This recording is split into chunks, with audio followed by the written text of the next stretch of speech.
Coming up on this episode of the Dark Theme Park Show, we talk to the creators of the Alien Encounter parody show that is now doing performances in Los Angeles. And we get reactions from the audience from a special Creepy Kingdom night that just took place.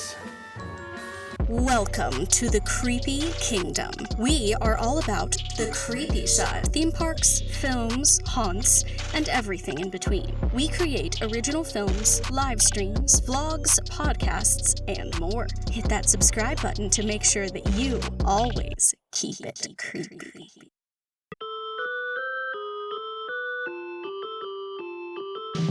Now it is time to open up the gates. Creepy Kingdom proudly presents the Dark Theme Park Show.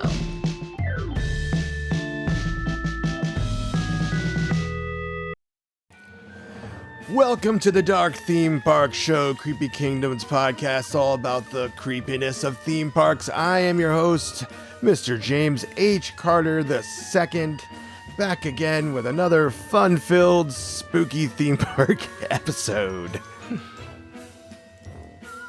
Whether you got to ride this now closed attraction from Walt Disney World, the ExtraTERRORestrial Alien Encounter, or if you never got to ride it but you've heard about its legend, now you can live it or relive it in a way that you could have possibly never ever imagined with this new show that is now taking place in Los Angeles. We talk to the creators, find out a little bit about their background and about what inspired them to do the show, a little bit about what to expect, and we had a special evening where we invited a bunch of content creators, influencers, and industry professionals to experience the show and then get their feedback.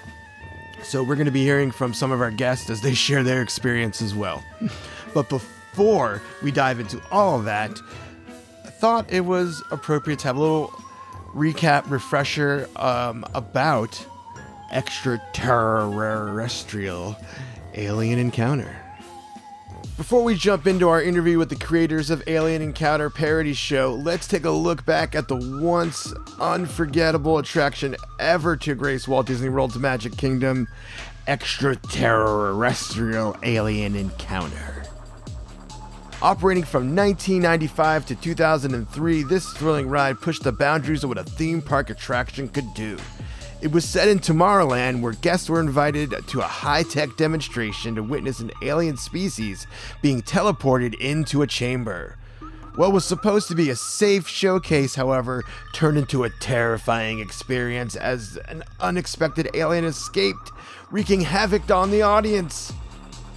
This attraction was packed with groundbreaking special effects that made it stand out. Imagine 3D audio creating the illusion of an alien moving right behind you, or the room suddenly plunging into darkness with intense lighting effects mimicking its chaotic escape. The seats jolted as though you were actually feeling the alien's breath on your neck and bursts of air blasted across your face. It was a fully immersive experience with sensory effects and smells and air blasts that made the alien feel incredibly real. It was a darker, more intense experience than anything Disney had ever done, making it a memorable ride for thrill seekers. But despite its popularity, Alien Encounter was eventually replaced by Stitch's Great Escape, which lightened things up with humor instead of horror. Now let's dive into the creative minds of the parody show inspired by this cult classic attraction. All right, we have the creators and the directors of the Alien Encounter show, Amit, Itelman, and Adam Franklin. Let's bring them to the virtual stage. Hey guys, how you going? Great. Going good. We're actually on the set of the show right now. Wow, We just had a performance last night. So there's guts everywhere that you can't see. There's a corpse right there that you can't see. wow. There's blood on the floor. Yeah. Right at our feet. We're just keeping our feet off the ground right now. The floor is very A lot of teases there right off the bat, right out of frame that we're gonna dive into here a little bit without spoilers, which, you know, I do have to say that trying to describe your show without spoilers is very challenging.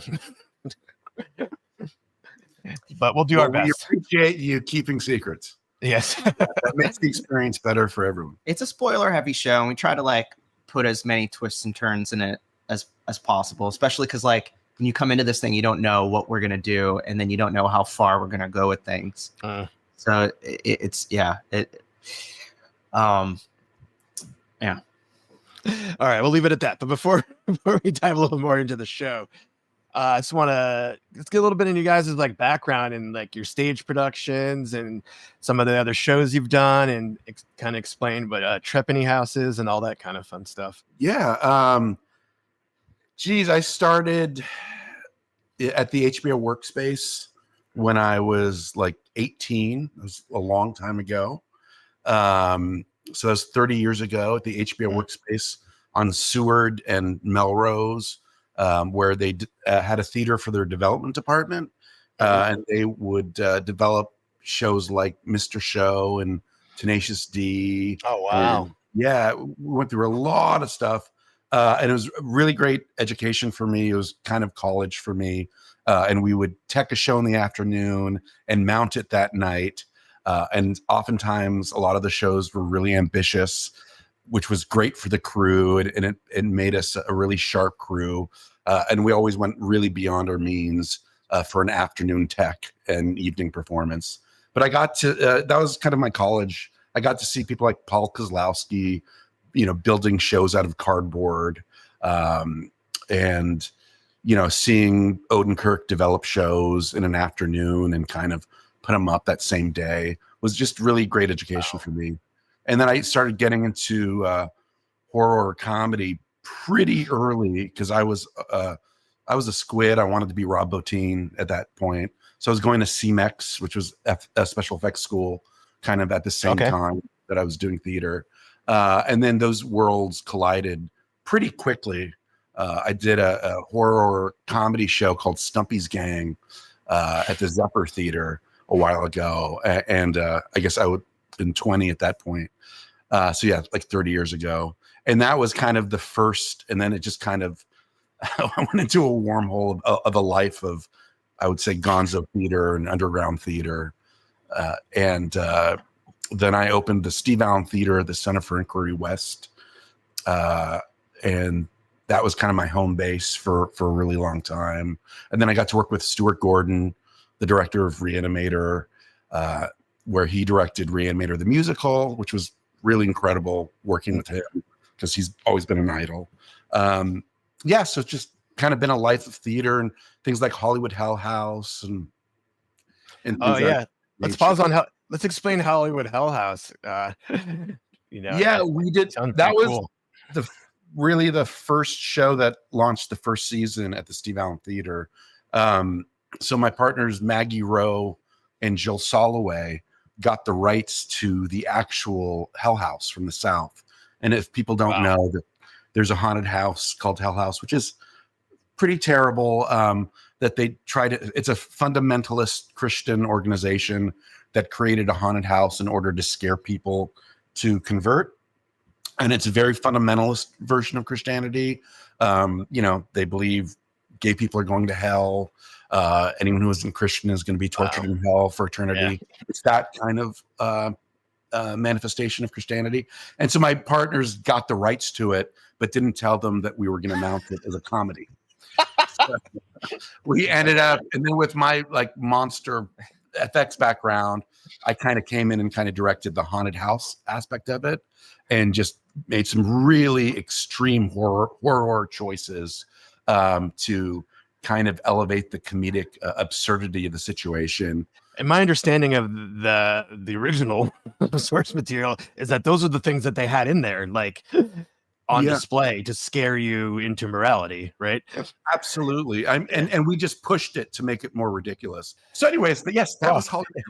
I was like, I feel like we could do a whole separate deep dive on that.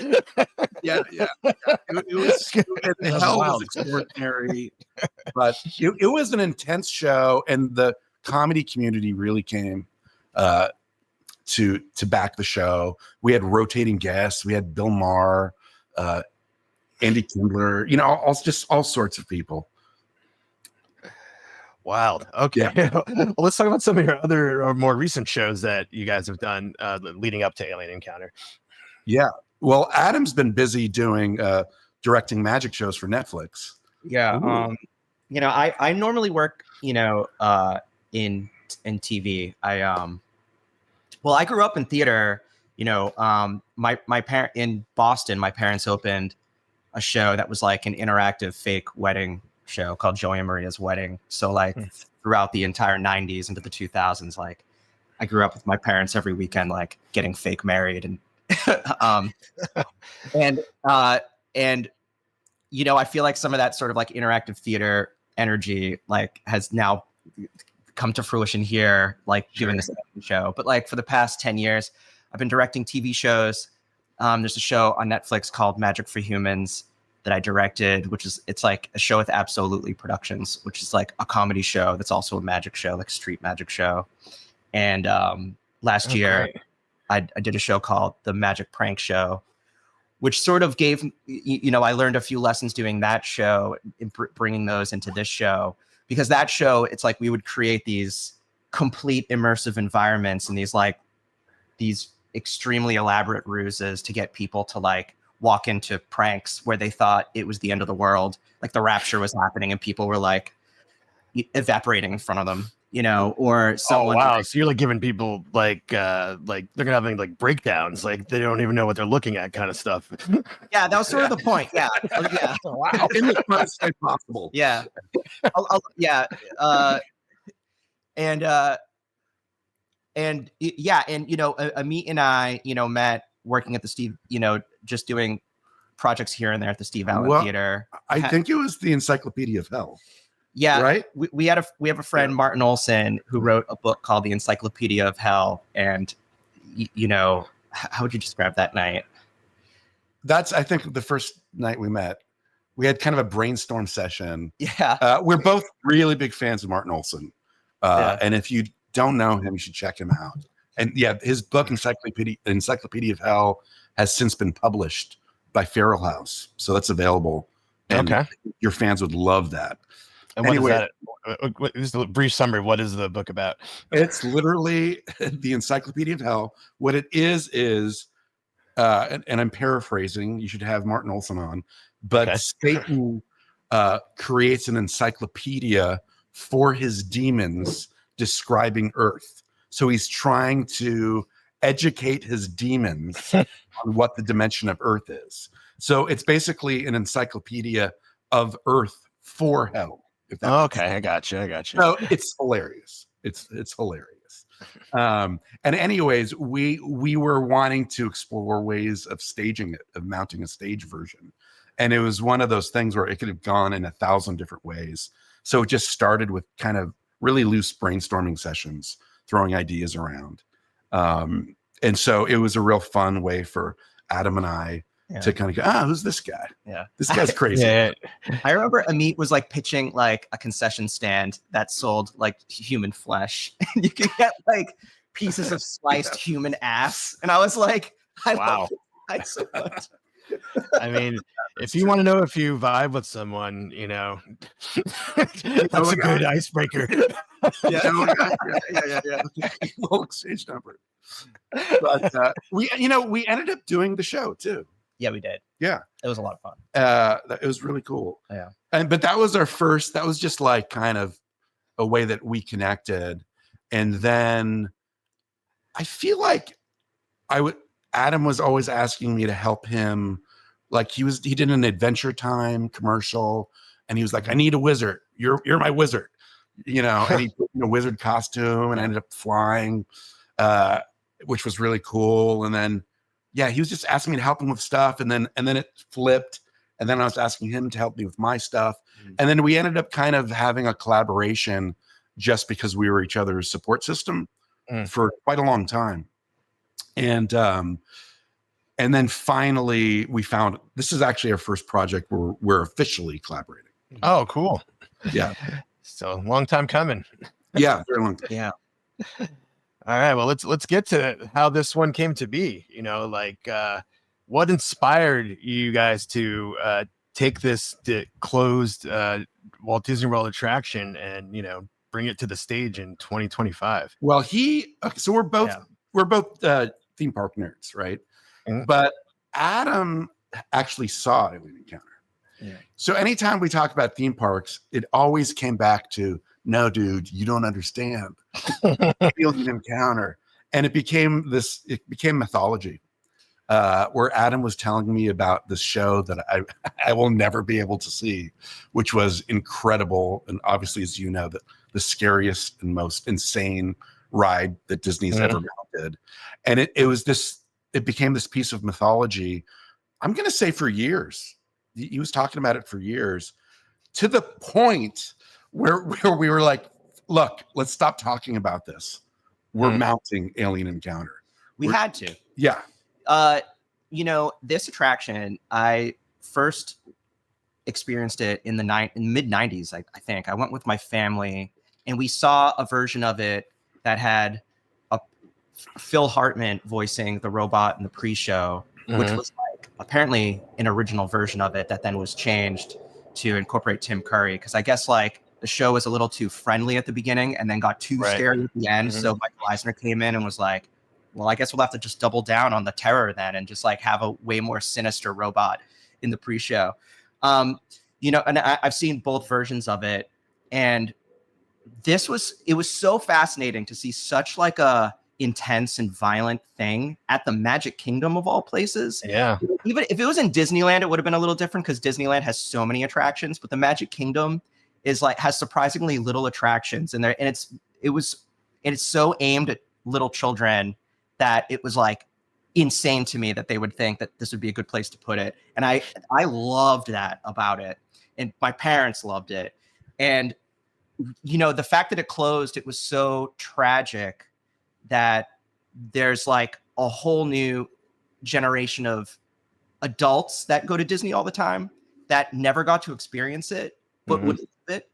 And it felt like we had to open it. We had to bring it back so that people could experience what it was like to be in this show. We are in the dark and the alien is breathing on your neck and he's licking your head and people are dying above you and bleeding on you. Like that's stuff that was in the Disney show. Yeah. And because we're us, we had to sort of double down on the terror. Because like the only thing more scary than like an alien in the dark is the fact that it's live actors playing aliens in the dark and that the blood that bleeds on you is actual stage blood. You know what I mean? It was just, that's what made it like exciting for us to do. And like, I felt like it was our duty as park fans to sort of like bring this show back for people to experience. No. Wow. Yeah. And also go beyond, let our ambitions go beyond our means is like one of the funnest things that we enjoy doing. We obviously didn't have a $50 million budget to do this. Yeah. So it's like, but those sorts of restrictions kind of force your, creative instincts to go on overdrive. And that's where the best stuff comes from. Yeah. Like trying to figure out how to attain something with no budget usually leads to solutions that are pretty exciting and so up close. Because, the theater, you can't see right now, but the theater's tiny. It's a really intimate experience. I mean, pretty much everyone in the audience literally has a physical experience with an alien creature, that's loose in the dark. Yeah. So yeah, it forced us to come up with some pretty wild choices in a very intimate space with very limited resources. And that's kind of what we thrive on. Well, what bringing that up, it kind of makes me think about the fact that so many of the classic attractions at the Disney parks use, effects and trickery that has been around for centuries, and that the tried and true tactics work in all environments. Was that kind of an inspiration that with your limitations? Sure. I mean, the best dark ride routines have been around forever. Peppered ghosts and puppeteering, like that's been around forever.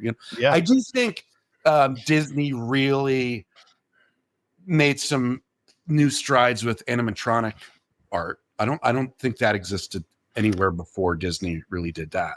I mean, they really did bring in robotics to a level that probably hadn't been done in Coney Island. Oh yeah, no, yeah, they definitely elevated it. Yeah, that had never been done. But kind of everything else, is based on some sort of trickery that has existed for a very long time, And horror theater, has been around forever. It before Shakespeare.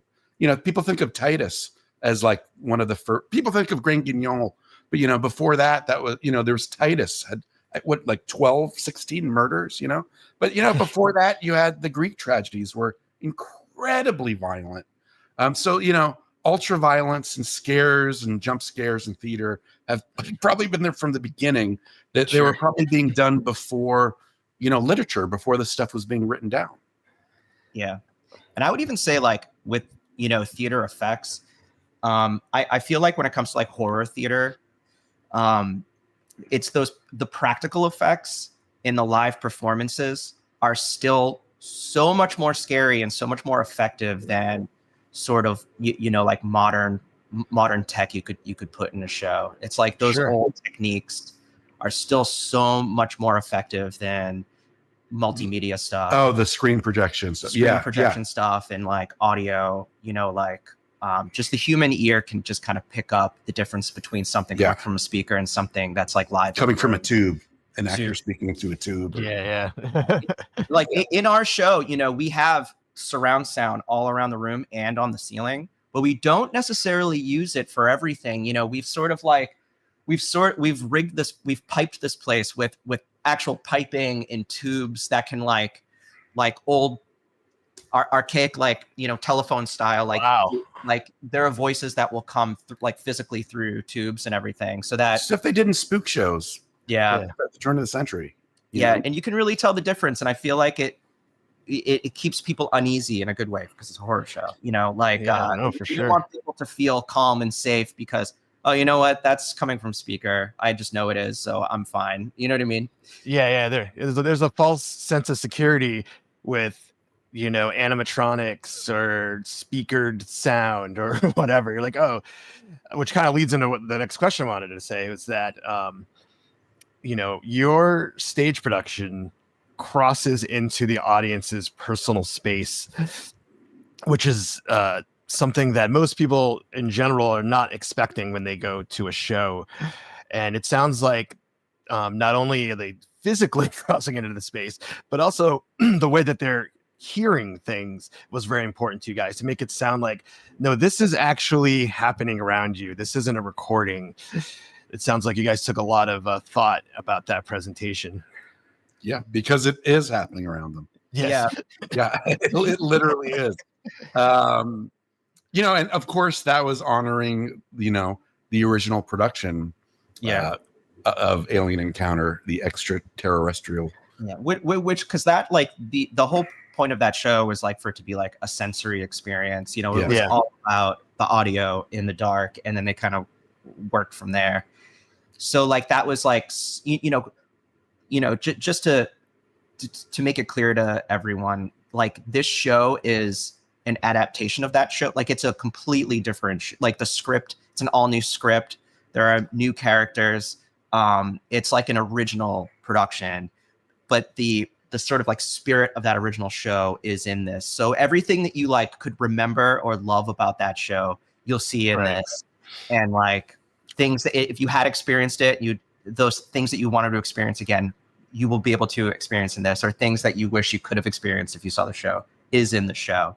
But we've sort of taken it to a whole other level, in character, in the writing, in the beats. The plot it's a different plot, very different ending. A lot more deaths. Anyway. But in the set is all around you, it's not just the set in front of you, but there's the set extends above you, which is something that we love. I love going to theater productions and seeing that the set extends into the audience. That's my favorite stuff. I mean, just growing up, going to theme parks where it's all about immersion. Mm-hmm. And then I remember this is going to sound corny, but I remember going to Broadway with my parents, with my family, and going to see Cats. And in the theater at Cats, the junkyard was all around you. Like they built the whole theater into a junkyard. And I remember being like, this is amazing. And like that had a lasting, the show's not good, but that had a incredibly lasting effect on me. You know, that to this day, it's like, I'm always, you know, we're both like always striving to sort of like bring that extra detail to things. Yeah. Nothing beats a giant chandelier, you know, falling on the audience. Yeah. Right. The Cats thing is very interesting because I did see Cats in the late 90s. And one of my vaguest memories of it is that the performers kind of start going through the seats in the, you know, and they kind of the same thing we're talking about here. Like the show is like happening around you, and they were like, you know, mimicking cat, like crawling on all fours, crawling between your legs. You tapped into memory of saying Cats because like I think Cats left that kind of impression on me because that was the first time that I ever saw any show where the performers like crawled around me and I was like, oh boy, I had to lift my legs to let this cat performer go by. It's funny. Yeah, it was awesome. I feel like people don't I feel like for some reason no one talks about that aspect of Cats. Like people talk about that show as just like a show that ran for a really long time and then had like a movie that nobody really enjoyed. But I feel like people forget like what was cool about that show was the fact that like you'd be watching it in the performers are like all over you. And I remember like being a little kid and like Mr. Mistopheles was like on the floor next to me. Yeah. And I was like, it like blew me away. This episode of the Dark Theme Park Show is sponsored by the Vacationeer, the official travel agent of Creepy Kingdom. If you want to get the best deals for traveling to Walt Disney World, Disneyland, Universal, Epic Universe, all that fun stuff, just go to creepykingdom.com/vacationeer. That's vacation, EER at the end. All you need to do is fill out the form that's there, and then Rebecca from the Vacationeer will get back to you, figure out exactly what you want to do, and then find the best price possible for you, and then give you a quote with no extra charge. So you get to save money and support Creepy Kingdom. So just go to creepykingdom.com/vacationeer today. So bringing that back, that feeling back to Alien Encounter, you know, there's, you know, our audience loves haunts, and we do it, you know, a lot of our audience goes a lot of haunted attractions, and there's definitely extreme haunts out there that simulate peril that are very hands-on, but most haunts are not. And there's no matter what you're doing, you know, you don't really feel like you're part of the show, you know. And with your show, like you are part of the show, you know, like, and you're having an experience that can be more terrifying, you know, than a haunt for some people, depending on, you know, their particular fears of sensory deprivation, which I find fascinating. But what I also found fascinating about your show is that as terrifying as it could be, it is also like equally humorous. I found it to be very funny personally. Can you guys talk about like bringing that balance to this show instead of just saying something that was just like straight terrifying? Yeah, like we don't, as far as like immersive haunt experiences, we weren't trying to traumatize anyone, and we want this experience to be fun. You know, and it is definitely scary, and people definitely go through a roller coaster of emotions, but it's ultimately a fun, joyful experience that we're intending to make.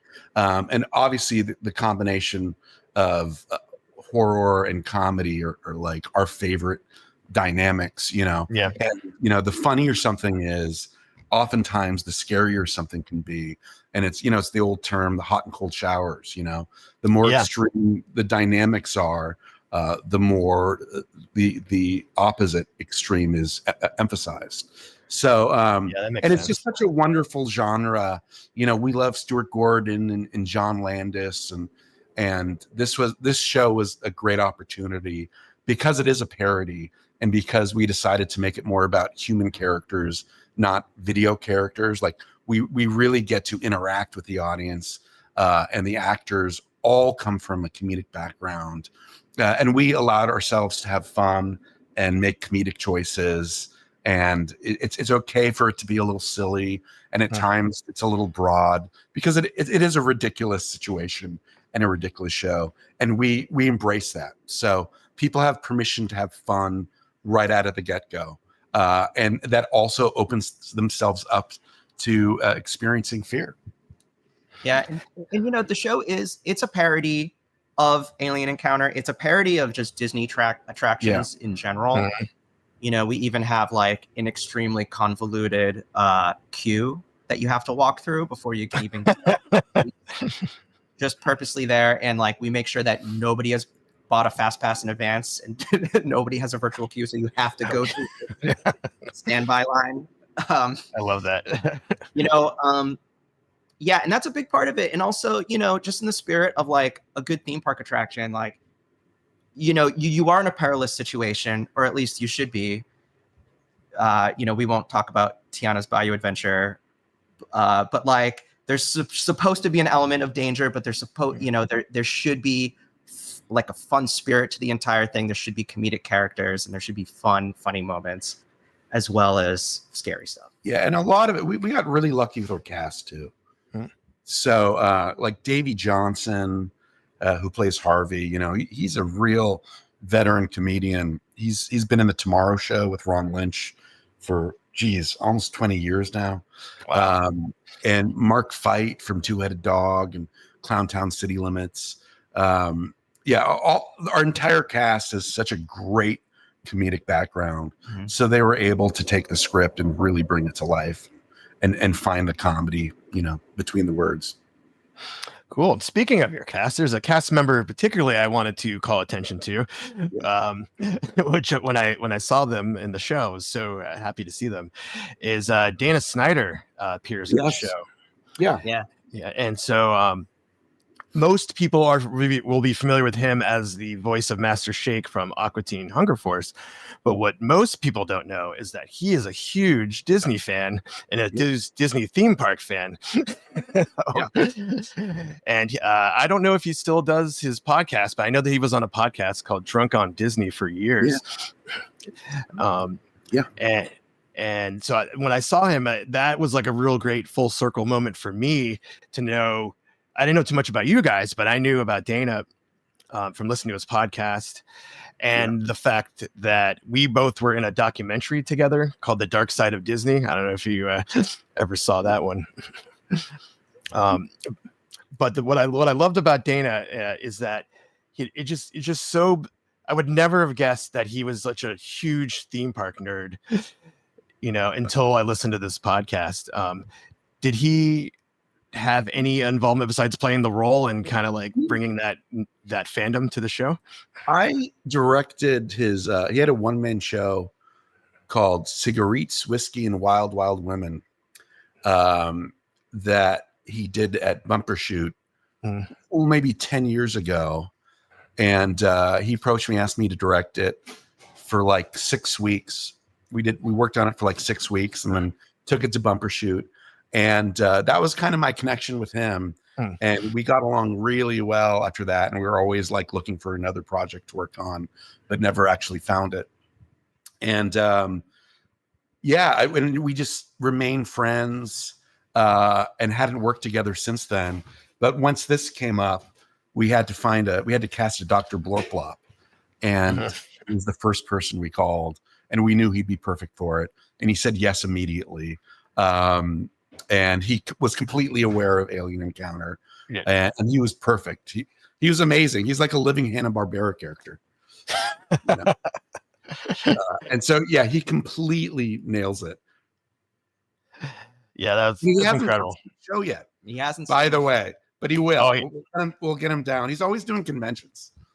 So, but we'll get him down this month, hopefully. Cool. I just wanted to give Dana Snyder a shout out during this interview. We were stoked to have him in it, and he in the show he plays essentially what Jeffrey Jones played in the original Alien Encounter attraction, for those who know the original attraction. Well, And sort he plays the same. It's a completely different character, yeah. but it serves the same sort of like plot. It serves the same purpose. Yeah. And we really racked our brains and talked for a while about like who could do that role, because it's such like an important role that sort of kicks things off. And I remember Amit bringing him up, and like I was like, is that even a thing? Could we get him? And he was so down, and so game. And we put him in full. We had Kylie Chavez Gross, who is our art director, put him in like full alien makeup with like prosthetics and stuff. And he's got multiple arms, and like he was so down for everything.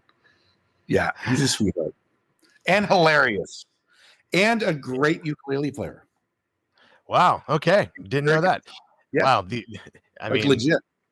So many things. I have so many surprises about Data Snack. He's also a historian on the art of vaudeville, and on the art of burlesque comedy, like pre-vaudeville comedy. Oh, okay. Wow. Yeah. Well, seems like I need to reconnect with him and do some deep dives. Yes. Well, to kind of wrap up this chat here, the show, it started in October, and you guys are operating in Los Angeles at the Tithouse Warehouse. Titmouse Warehouse. Yes. I was like, that's a tongue twister. Let's talk about the future performances. What do you guys do coming up? Yeah, if you want to, so it's Trepanny House at the Titmouse Warehouse. Trepanny House is the resident theater company at the Titmouse Warehouse. And if you want to, check out information about dates or performances to catch, go to trepanyhouse.org. That's TREPANYHOUSE.org. And we might extend again. We're in our 5th month. We're considering extending into another month. So I don't know what the dates are going to be looking like a week from now, but go to trepanyhouse.org to look at those performances. And then we're also talking about taking it maybe to different cities and exploring, opportunities. And we've been talking about Vegas, and so who knows what's going to happen? Well, but we're still at the beginning. Okay. Yes. This is just our first leg here. Well, as we wrap up, my kind of last question here is, what kind of reactions and response have you gotten on the run so far that, left an impression on you? Well, surprise, people really all by the end of the show, everybody is, I don't know. Yeah. Everybody is covered in liquids and has a satisfied experience. People are having a good time, or at least the feedback that we're getting. If there is negative feedback, they're not telling us, but people seem to really enjoy it. They're telling their friends. People are coming back for multiple viewings. We've definitely had people that have been here 2 or 3 times. So the response has been really great.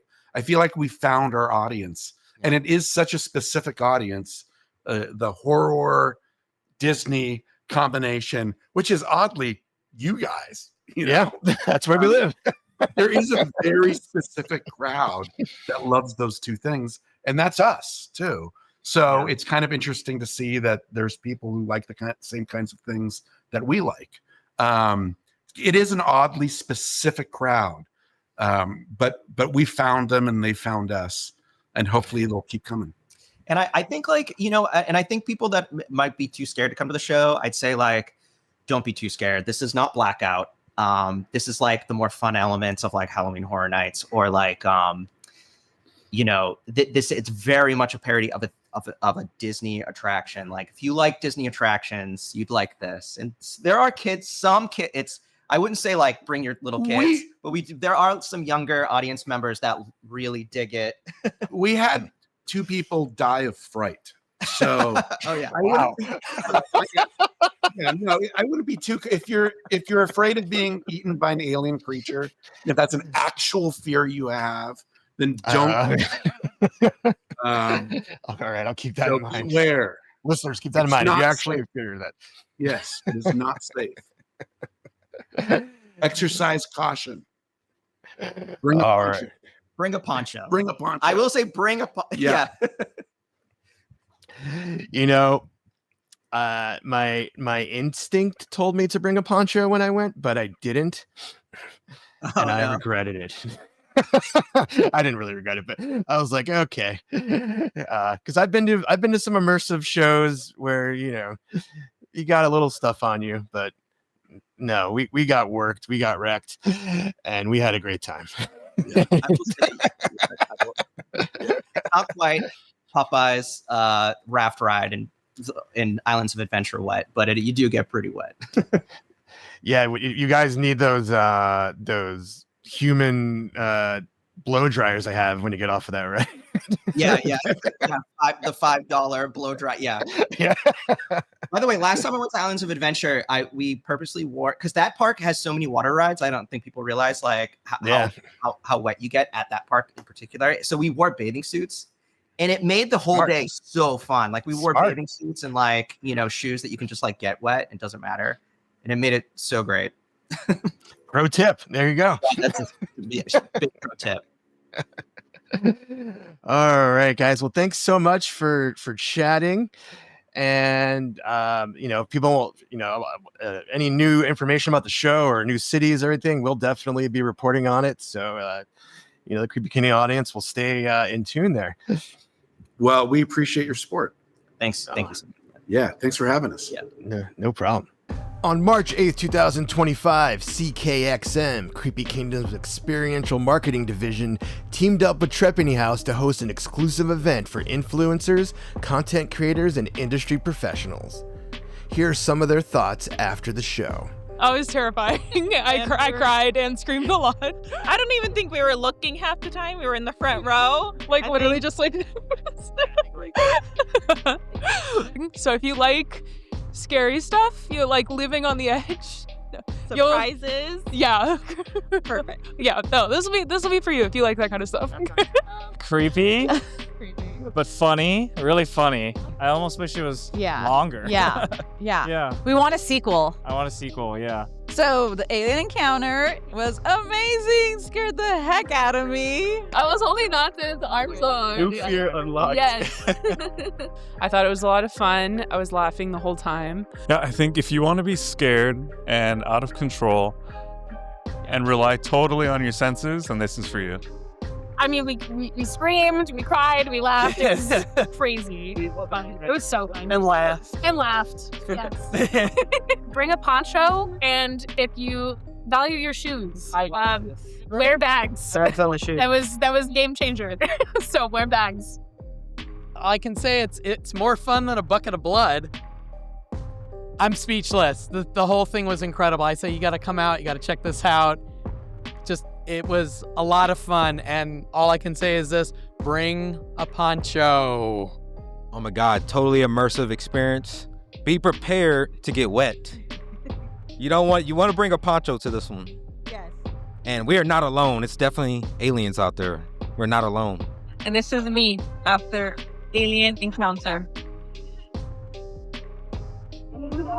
My hair, if you guys can tell, I have this gunk in my hair. Look at this. It's just alien vomit or throw up or guts. Look at this.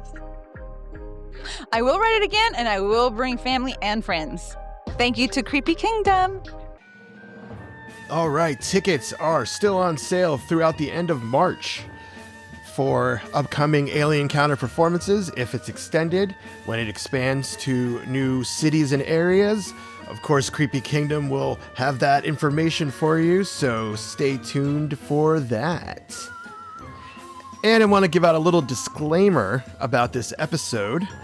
So, Trepanny House, the production company that put on Alien Encounter, did hire CKXM, our experiential marketing division of Creepy Kingdom to host this event for tastemakers to help spread the word. And some of the result of that is what appeared in this episode, although Trepinhouse did not pay for this interview, so this was not a sponsored episode. Just want to be totally clear. Obviously, there's certain aspects of what we do where we cover and report and give analysis, and those are, our editorial opinions. And then there's other aspects of our business where companies, have us come in and do experiential marketing to help promote their projects, films, shows, businesses. And this is a little bit example of that. So I thought it was appropriate to incorporate some of that content into this episode, just to give it a full, well-rounded view of what we're looking at here. But I just wanted to make that clear, so there's no shenanigans going on around here. We will be back next month with a brand new episode of the Dark Theme Park Show. But until then, let's close the gates. Thank you for watching, and thank you to our sponsors and Patreon producers for making this video possible. Hit the subscribe button so the creepy fun never has to end. This is Hannah reminding you to keep it creepy.